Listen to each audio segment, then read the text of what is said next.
Fit for Life Radio, checking in here, year 2021, with your host, Gary. Gary, I am Gary. And I'm here with Will. I think that only works with my name. Will the Thrill. Will I am. Will I am. Oh, I stole it from you. Mm-hmm. And it didn't work. Will I am. And Gary, I am. Oh my God. 2021. What a hell of a year. The last time y'all heard from us was before the world fell apart. May, maybe? Yeah, right before we got sidetracked. It's actually a good example of when you have lots of change, how it throws things off. Our habits, our consistency, and we had to shut down the gym, and just kind of figure all that out. So, yep. And then everything else falls by the wayside. But we're here with episode 61. Another one. We're going to be talking about your New Year's diet. New year, new you.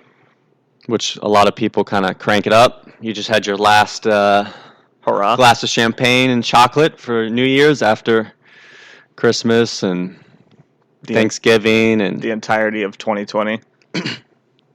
Yeah. Just eat your feelings in one night. Your snack, your 2020 snack. Probably more than one snack, if we're being honest. So what we want to do is just shed some light, clear some air with kind of how to approach nutrition. Yeah, like what should you do? And what should you not do? Yep. That's what we're doing today. So we'll dive in on some lessons, which we've talked about before. A lot of this just reinforcing the same stuff. But to begin with, understand that there's principles, right? Those are what matter. The principles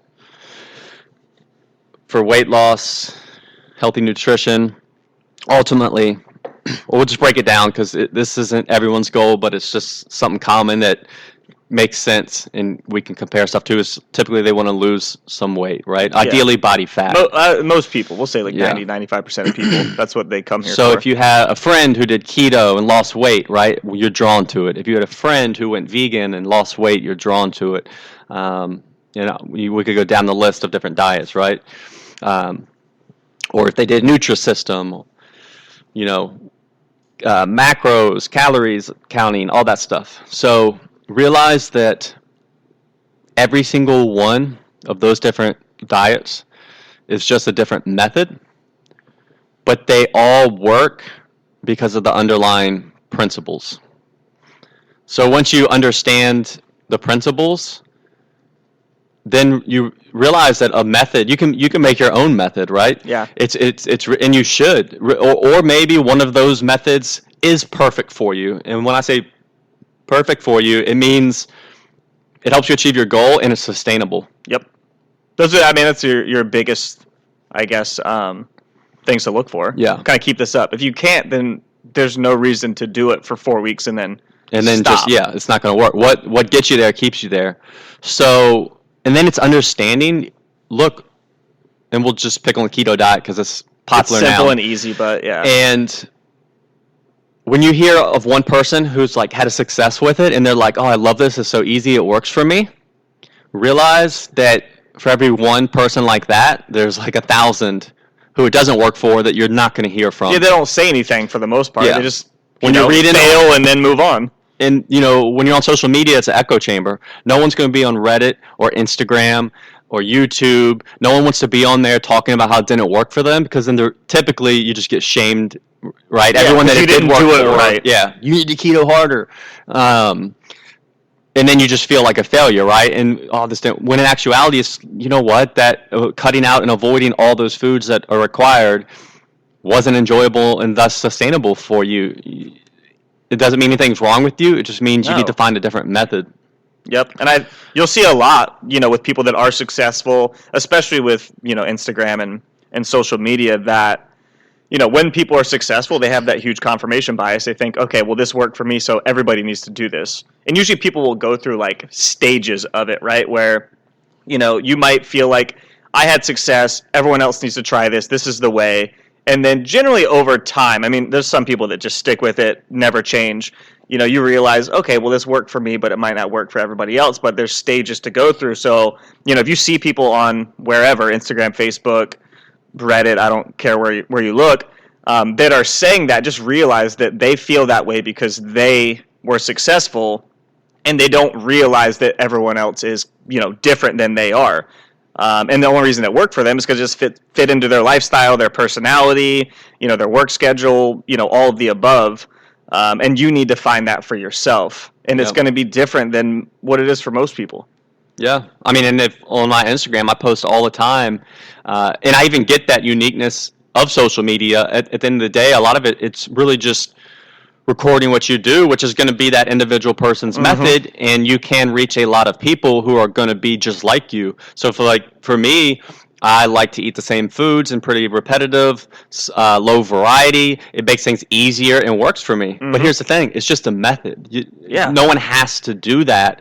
And that's something I always say. So it's really finding that method that helps you reach the principles. So what are those principles? Well, really it just comes down to you have to create a calorie deficit, right? And again, even that could be its own episode because a lot of people be like, well, I was in a calorie deficit and I didn't lose weight. Then you weren't in a calorie deficit. Then you weren't in a calorie deficit. Or what's more common is, and normally people that are really striving for that typically try to count calories. You could count calories wrong, right? For sure. You could be plugging in the wrong entries into MyFitnessPal. You could be just miscalculating a food wrong, or you could be missing something out of you just didn't realize, right? Like some people might not know that olive oil is calories, right? Yeah, and they don't count it or track it, or it's the sneaky calories, or it's just a little bit. I don't need to record. So there's a lot that goes into that, but physiologically, you can't to lose weight, you have to be in a calorie deficit. So what that means is you are getting less energy than your body needs, right? So some way, somehow, when you're losing weight, you're in a calorie deficit. So it's not a calorie deficit is not a diet, right? No, it's a physiological thing. So it's biology, right? Biology. Is that biology? Yeah, that's biology. I mean, yeah, everything's biology. I should have paid attention in biology class. So, yes. Noun. When someone goes and does, a keto diet, right? Keto, as most people know it, so ketogenesis, which is what keto is short for, is technically when you get in a state, a ketogenic state, which is where your body, typically you don't eat enough carbs, and our body runs on glucose, right? So, or it's fuel for our brain. Our body prefers to use glucose for our brain, which is what carbs are. After we eat them, they're converted to glucose. If we don't get enough glucose, our body can then create ketones, right? So then when we're in the state of creating ketones, our body then burns ketones for our brain for fuel, preferentially. So that is where the ketogenic diet comes from. Now, here's the thing. Most people think they get in their head they have to be in ketosis to burn fat, which isn't true. So, that is kind of the basis of the ketogenic diet, where it came from. But now what it is now mostly is it's people just, hey, let's cut out carbs. Yeah. Right? So most people probably aren't even getting in ketosis, because even if you still eat 20, 30, 40 grams, that can kick you out of ketosis. And if your protein's high, everything can affect it. The other thing is you can also be eating 150 grams of carbs a day and be in ketosis if you're very lean, very low body fat after fasting for a certain amount of period. So it's not as cut and dry either as just eliminate all carbs. So, but the reason it works for weight loss and on a broad spectrum is because people cut out a lot of calories, right? So if you went from your normal diet and you're eating, a pastry for breakfast with a sugar Starbucks drink, and then for lunch you have a sandwich with some chips, and then for dinner you have some spaghetti, right? Now all of a sudden you're like, starting tomorrow I'm going keto. and keto says, okay, you can only have 20 grams of carbs or less a day, which means you're going to have to cut out a lot of your carbohydrate foods. And you have to change a lot of your food choices exactly. too. So now all of a sudden you cut out the pastry, you cut out the sugar in your coffee, you cut out the bread on your sandwich, you cut out the pasta at dinner. It's not that by itself any of those foods were bad. It's just that it was a lot of food, aka calories. So now you just had this sweeping general rule of no carbs, which means you cut out a lot of calories. And then for a lot of people, that's going to put them in a calorie deficit. Then you start losing weight, right? So, which is great. That's your goal. But then the problem is people are like, oh my gosh, the keto diet is magic. Yeah. Carbs were the problem. And it's just that, no, too much food, too many calories were the problem. And those happen to be carbs for you. Exactly. So you could have just as easily kept all those foods in and ate smaller portions of them maybe to get in a calorie deficit. That's one of the easiest ones. You don't change anything except the amount of food you're eating. It's all the same stuff. Exactly. So that's what it is. That method, and then some people may do that, and then they're able to still eat, bacon and butter and foods and still be in a calorie deficit, and then they enjoy that and it's sustainable. Yeah, and they're fine. And they don't even think twice about an apple or a bagel, and they're fine. They're enjoying it. Whereas you could be like, oh my gosh, I would love to have a bagel with some cream cheese, and this is miserable, and then it's probably not going to work well for you, because then you're just going to eventually go back to all those foods, and you created no habit, no change. You just go back to your old habits, which was consuming too many calories. So you just want to find the habits that help you get in a calorie deficit. Yeah, that's it. And a lot of it takes exploring too. So don't feel like if you try something and you fail that it's bad. Like I think between Gary and I, we've tried a lot of things over the years. And you try them. You pick up things that maybe you did succeed with, and then things that you're like, man, I never want to do that ever again. Yeah.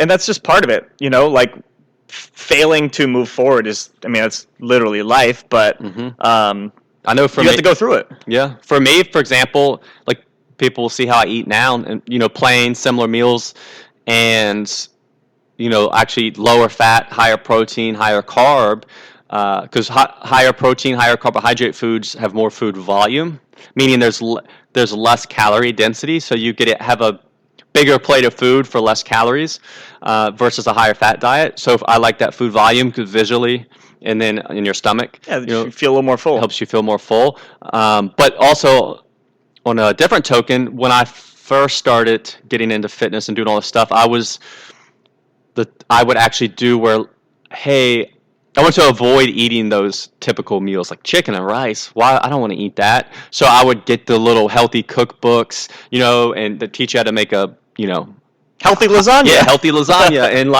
go get all the ingredients to make some recipe, and then you make it and it's not even that good that first time. And then even if you make it good, it's still a disappointment to the original. Yep. And then you're stuck with all these extra ingredients. And then every day so when you're like, oh, this meal was good, I have to try another. And there's almost like pressure to always have something. So I have to cook all these meals and think of something every single day, multiple times a day. And so for me, I realized, this fancy meal, cookbook, healthy eating style, and it really started with I remember at the time when I started, there was the South Beach diet. Oh, yeah. And that they always had the different products, like the different bars and then cookbooks. So yeah, I would be like, I'm going to try to get a cookie dough protein bar or whatever, and I won't miss anything, right? But it's always a disappointment. Then you have it and you're like, damn, that sucked. Yeah, these protein, and then you end up eating 5 of them, right? And so it's like, okay. Yeah, I should have had cookies instead. Well, yeah, so for me, eventually when I found, there's a reason a lot of people eat chicken and rice and are successful, because it doesn't leave me wanting to eat more. It fills me up. I feel satisfied enough, but not to where I want to keep binging on it. So that's where I landed. But it took some failure in trying different approaches, kind of trying that meal plan recipe approach, but it was just overwhelming and exhausting. Yeah. Right? It wasn't sustainable for me. So it's funny when people are like, I don't know how you eat such and such all the time. I need variety. And in my head, I'm like, I was literally there. So I don't even say, oh, well, you shouldn't think that way, because I used to think that way. So, but that's where it does take experiment. Now, as a coach, we try to fast forward people, and Yep. I'll tell people like, look, like this is where you're going to end up probably. You can go ahead and, hey, I recommend you just go here now and skip all the Sometimes other stuff. people have to go through it. People have to go through it. Yep. Because we've learned a lot of lessons. We've definitely not learned every lesson, but it's part of having a coach is like we have been through it and we have seen a lot of it. And we do try to fast forward people so they don't have to make the same mistakes we did and maybe waste the time that we did. If you know me, you know I'm always on the run, up early and home late. So having a 3-hour morning routine isn't really in the cards for me. What is in the cards is AG1. It's a fast way to get vitamins and minerals I need to perform. I first gave AG1 a try because I wanted a single solution that helps support my entire body by filling in nutrient gaps and simplifying my morning routine.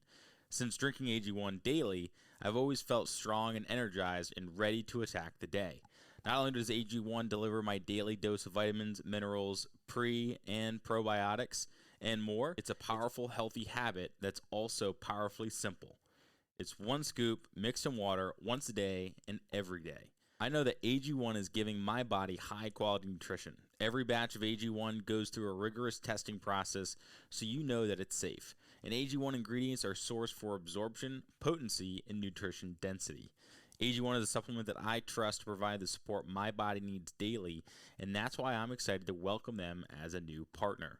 Here is your chance to start every day this season with a gift to yourself.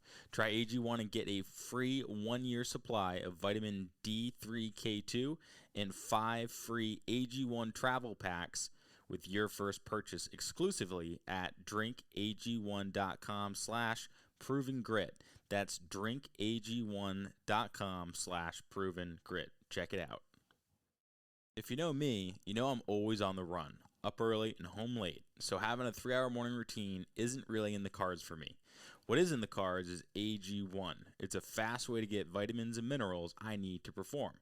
I first gave AG1 a try because I wanted a single solution that helps support my entire body by filling in nutrient gaps and simplifying my morning routine. Since drinking AG1 daily, I've always felt strong and energized and ready to attack the day. Not only does AG1 deliver my daily dose of vitamins, minerals, pre- and probiotics, and more, it's a powerful, healthy habit that's also powerfully simple. It's one scoop, mixed in water, once a day, and every day. I know that AG1 is giving my body high-quality nutrition. Every batch of AG1 goes through a rigorous testing process, so you know that it's safe. And AG1 ingredients are sourced for absorption, potency, and nutrition density. AG1 is a supplement that I trust to provide the support my body needs daily, and that's why I'm excited to welcome them as a new partner. Here is your chance to start every day this season with a gift to yourself. Try AG1 and get a free 1-year supply of vitamin D3K2 and 5 free AG1 travel packs with your first purchase exclusively at drinkag1.com/provengrit. That's drinkag1.com/provengrit. Check it out. But still, a lot of it's self-exploration and seeing for yourself, and we understand that. Yeah. But we're always going to try our best to impart all of the lessons we've learned along the way. Yeah. So then another principle, and we'll go ahead and get away from the traditional like super sciencey principles of we started with it because it is the linchpin of calorie deficit. Oh, for sure, it's the biggest thing that matters for the most part. But some other principles that we've seen just working with people of different methods and overall that's required is typically everyone that succeeds ends up they do kind of prepare most of their meals, and we'll even tie in with that like controlling your food environment, right? So at some point you need realize when you go out to eat, even if you're going to a quote unquote like healthy place, like you're still not in control. In any restaurant, they're a business, right? And their number one goal is going to be to make money, to be profitable, which requires food to taste great. And let's be honest, we'll let's take chicken and rice, right? Yeah. So it's very lean. Anything you add to it will make it taste better, right? So and that means more calories, right? Because calorie density is what tastes amazing. So if you take chicken and rice, but then let's go ahead and cook the chicken in oil, and then let's add like a sauce. Right now, literally, amazing. the oil and sauce are both more calories, and it's going to taste better. So if you're a restaurant, what are you going to sell more of? Like the plain chicken and rice, or the cooked in sauce, fried, sauced up chicken and rice? And then that's the problem with on the surface. People will be like, "Oh, chicken and rice, it's healthy," but in actuality, then that dish, when it's all sauced up and the way it's cooked, could triple the calories.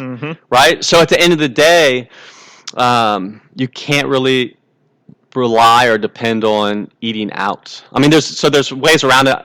Like you'll have to basically make the rest of your day like very low calories and to make room, a buffer for that restaurant meal. But yeah, if you're eating out all the time, you're gonna be in trouble. You're not in control. And that's actually where, and even this isn't as ideal, but we have like fast food places do have an advantage because they are super systemized. So you can be more so if I don't care, I'm gonna eat at Chick-fil-A twice a day. Well, then you can eventually get used to having the same meals. So like you could have like a chicken sandwich for lunch and then know that it's going to be consistent and adjust from there. But ultimately you have to control your own food environment, which is going to mean going grocery shopping, preparing most of your meals, and that's going to be a huge basically like principle. Yeah. Now, whether you're doing keto diet, whether you're doing Whole30 diet, whether you do, counting your macros, counting your calories, it all works. People who are successful with all those approaches typically prepare their own food majority of the time. And like Will actually is more than me. Like he probably just simply enjoys like cooking more and trying different things. But still. But most of my meals are... You have a regular rotation, right? Yeah, so we have like, I'll say, I mean, even more so lately, probably like 3 meals that we eat. And they get rotated, like leftovers get eaten for lunch, So for the most part, we're only eating a couple meals, and I have protein and yogurt for my breakfast. However, like we do enjoy cooking like on the weekend. We'll have something that's a little more fun to make and a little more intricate, and it's going to be more calorie dense. But most of our meals are just super simple, and we do, we'll save fun meals for, a Friday or Saturday night or whatever. But yeah, I mean, most of it, we get a little bit creative during the week, but it's overall the same stuff. Yeah. So once you know, well, you need to get in a calorie deficit, which means eating less, right? So then after those principles, what we would ask you to do differently is avoid the all or nothing approach. That's the problem with most of these diets, right? Is they're so extreme. Like you're literally turning the page from one day to another, and you're asking yourself to eliminate so much stuff that it's going to be extreme, which means you're more likely to fail and then just end up where you were before. So just take a slower approach. Take smaller habit changes, right? For a lot of people, if you're going to do any diet, but you're used to not even grocery shopping on a weekly basis and preparing your own food, like those in and of themselves are very drastic changes in habits, right? It's not just... And people don't think about them like that. Yeah, it's not just that you're eliminating carbs. It's also that, you also need to start grocery shopping with a list. And you have to buy different foods that you're maybe not used to. And then you may have to cook. And if you're not used to cooking, you have to learn to cook or learn to prepare. Even just the way you store and prepare the food could be a new challenge and habit. So give yourself some grace, and instead of being like, I'm doing the Whole30, realize what you just and then you change your entire life. Exactly. So set yourself up for success and say, instead of saying I'm doing Whole30, say I'm going grocery shopping once a week, right? And then you start with that, and then I'm going to prepare and plan, and then maybe I'm going to have a meal along the method, just one meal a day I'm going to work on. And then eventually 2 or 3, but don't try to do it all at once and change everything in your life. Because it sounds good and it's really exciting. Yeah. It always is. You're like, I got this plan and I'm going to do all these things and it's going to be great. And it's easy to be excited. Yeah. And then you start to do it and you're like, damn, this is a lot. Yep. Or one thing derails you, and then boom, it's all completely out the window. Whereas if you just get used to grocery shopping, you're probably going to make it a habit to grocery shop every week. Mm-hmm. And then that's not going to fall apart. And then you add a little more as time goes on. And then, when something bad does happen, all of those are so established as habits that it doesn't shake you like it would if, you put all of this on your plate and then it all falls off when one thing happens, basically. Yeah. And really, I guess what we're getting at is make your own diet, right?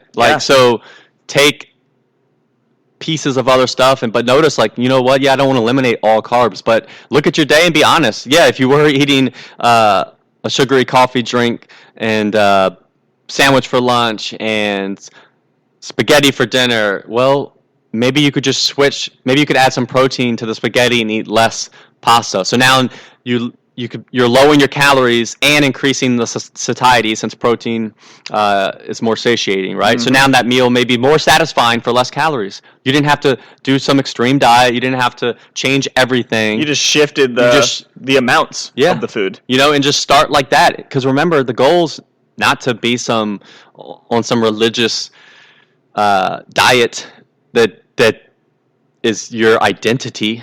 It's to maybe lose a few pounds, right? And feel good, and that's it. And to look better, feel better, move better, be healthier. Those are the outcomes. So why tie ourselves to something extreme when you can just literally, what if you change that one meal and start losing weight? Like, why would you need to change anything else if that's what if that's what's working? Yeah, and I think it comes down to trying to do, really the goal should be, like, how do I do the least amount of work and get the most out of it? And I'm not saying, like, be lazy and cut corners or anything like that, but, like, instead of changing everything and putting all this effort into a million things, like, you could literally just, make more meatballs for your spaghetti. That's it. And, do that every day.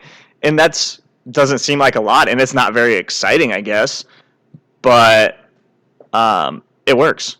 And that's the goal, to find something that works. And I think if you go into it seeking excitement or a exciting moment or something like that, like, you're just going into it for the wrong reason. The goal is just to make change within yourself so that you feel better. And it's not to, make it feel like you won a championship or something like that, because if you're always chasing that, like, you're never going to hit it, period. We see that a lot. People chase, numbers and, numbers on the scale or body fat percentage, and they get there and they're like, damn, I feel the same. So if you're always chasing that, it's just not going to work. So just, go into it wanting to just change yourself a little bit. And that's it, period. Yep. So, again, kicking off 2021, your 2021 diet, just realize that there's just a few key principles, and that everything that you're sold, all these different things, don't get overwhelmed by them. They're just different methods, and that ultimately the best method would be the one that you create, for your lifestyle, for your goals, for your situation, for your preferences, and it may change. Give yourself, allow yourself grace for it to change, so that you never have to feel like, oh, I failed X, Y, Z, right? There's no failing. It's like we have to eat forever until you die. You're going to have to eat something, so you're just making it work for you, right? Like, and it'll change as time goes on. Your taste changes, your lifestyle changes, the amount of work you want to put into, say, cooking changes. You realize you're always on a diet. Like, what you eat is your diet. Yeah. So it's not on and off. It's just like, this is what I eat. Yeah. And that can change and will change, and it's fine. So don't feel like you have to tie yourself to it. Yeah. And if you've tried something and failed multiple times over and over, I would say maybe do something a little bit different. If you always do low carb, you're like, oh, I've been successful with it, but you've done it 5 times and gained all the weight back. Like, I wouldn't call that a success. That's a lesson to learn, and that, well, what did I like about it, but what can I change going forward so that maybe I'm more consistent with it and it's more sustainable. So look at those as lessons, and not, always wanting to go back to how things were, because, well, your life has changed clearly, because you can't keep that up anymore, and, you need something different in the moment. Yeah. And then before we sign off, close out, I had a good question that ties in well from JMay225 on Instagram. He asked tips for guys burning out with training after 10 years of training. Well, 10 plus of training years. So, we'll tie that in with, this kind of new year, because a lot of times people mentally hype themselves up this time of year, which I would actually say is part of the problem. Yeah. It's hard to tell from your question if this is more of like actual this, if you're talking about mental or physical burnout, because it's kind of two separate things. Probably, I would say it's probably mental. After 10 years. Yeah. So if it's physical, it's and also mental. Actually, the answer I would give kind of ties into both of them. You know, a lot of people try to do too much, right? And if this is, like we just said, a lifestyle thing, you need to find a baseline that's sustainable. You know, and I actually have used this example before. Whenever I try to train 6 days a week, I burn out. Always mentally before physically. But yeah, mentally, I'm just not as excited to go train as much. Same. So even if that technically say would for physical reasons was more ideal, it's not, because I can't maintain it. I lose the joy. Yeah, and for a lot of people, you stop showing up if you lose that joy. I burn out, Yeah. right? So, the answer is probably like, well, look at what you're currently doing and ask yourself if you can cut back somewhere, right? Whether it's less, maybe shorter workouts or less frequency during the week, you have to find, an amount that feels sustainable and enjoyable. And then the other thing with that, I would say, is what kind of pressure are you putting on working out, like, to be in your life, because ultimately people kind of put it on a pedestal too much, to where it's like, and this isn't fun or exciting, but it's the truth, and it works for me, is it needs to be like brushing your teeth. Yep. Right? Like no one's out here like, you know what, I'm not motivated to brush my teeth.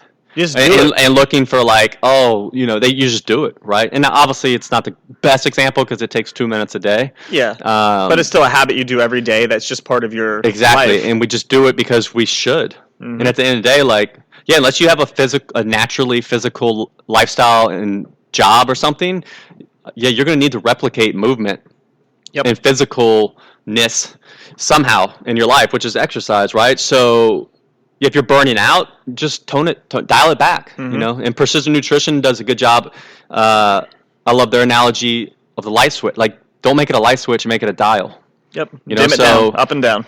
If you're at this like brink of, I'm not motivated, I'm burnt out, well, you don't have to turn it off. You don't have to stop. You shouldn't stop. Just turn it down a little bit. Dial it back, right? So I don't know, you're doing 4 or 5 days a week and you think about it all the time and you go 100% all out every workout, then you know what, maybe go 2 times a week for 30 minutes, and then recover, and then all of a sudden you might feel more excited and better about it.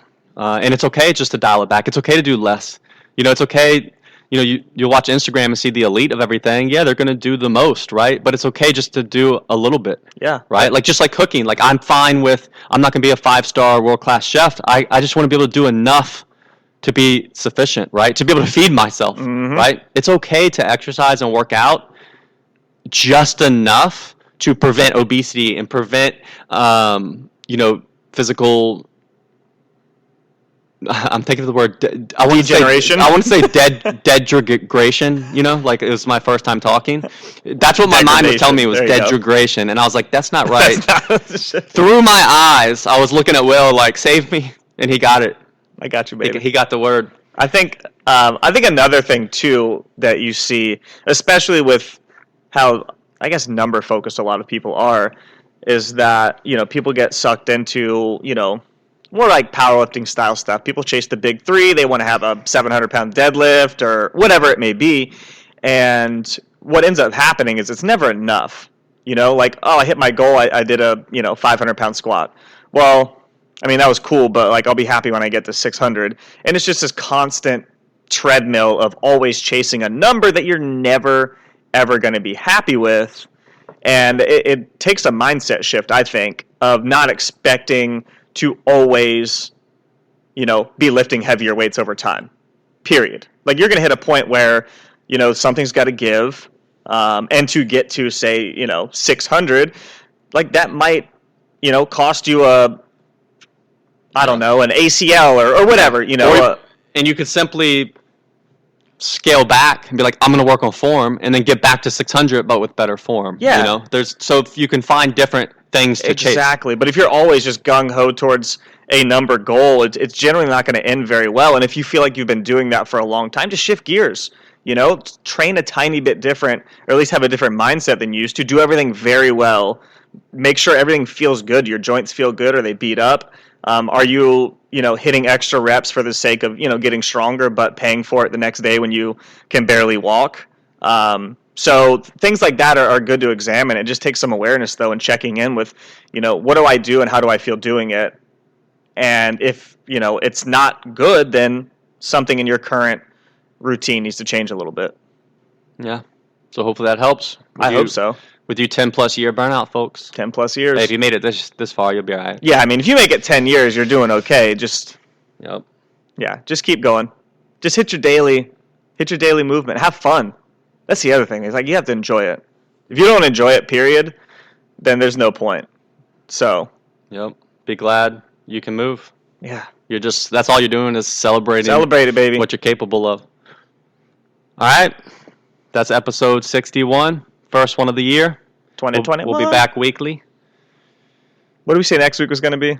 Nothing. I mean, we didn't make anything, and we could lie to the people. Say, oh, we got the next 52 weeks planned out. We have all of them planned out. The whole entire year is on a calendar. Calendars don't work for us. You know how we like to tell? By the feedback we get.